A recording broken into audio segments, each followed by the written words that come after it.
તો કેમ છો મિત્રો? જો અમે બનાવી નાખ્યું જમવાનું ને અમે હતા અહીંયા આપણે તાળેપડી કુડમ ને અહીંયા આપણી ગાડી પડી હતી. જો આ આવી કંઈક રોટલી બની ભાઈ અમારી. તો વાં સાઈઝ છે, રોટલી, સલાડ ને પાછળ આપણી પાછળ લાદીની દુકાન છે ભાઈ. ને આ હું લખ્યું તમને કોઈને વાંચતા આવડતું હોય તો કોમેન્ટમાં કહીજો. ને બાકી હાલો પાર્ટીમાં તમારે કોઈને જોઈન્ટ થવું હોય ને બાપુએ ભાઈ ટમેટાના શાકમાં નાખી દીધી ખાંડ.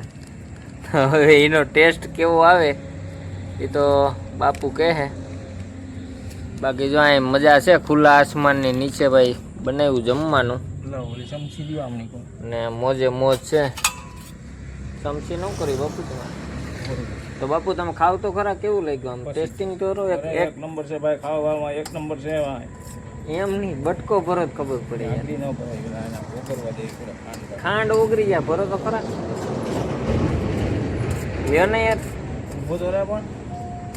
ને ભાઈ શાહી કેવી લાગી તમે કોમેન્ટમાં કહેજો ને. જો આ શાક અમારું છે ભાઈ, આજ તો કે બકાલામ બહુ હતું નહીં તો આવી રીતે અમે ઝીકી નાખ્યું. પણ હવે કાલ અમે બનાવીશું એક નંબર જમવાનું ને તમને કહેવું, બધાને બતાવશું વિડીયોની અંદર.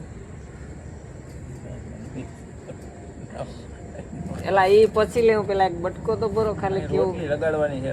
કેમાં લગાડવી? તેલમાં. એલા એ લગાડાય ને એ સોચડા વગર કોઈ ખાવાનું. બોલો લાગી છે ભૂખ અને હવે ટમેટા ચટણી બની છે એક નંબર ને રોટલી બની છે, ચોખા ખાઈ લેવાનું છે મારો ભાઈ. કેમ કે આજ બપોરે અમારે હતો ઉપવાસ ને હવે અટાણે બનાવ્યું ભાઈ. તો મોજે મોજ ને રોજે રોજ. હાલો મળીએ એક નવા વિડીયોની અંદર. જય હિન્દ, જય ભારત. વિડીયો ગમે એટલે લાઈક અને ફોલો કરી દેજો.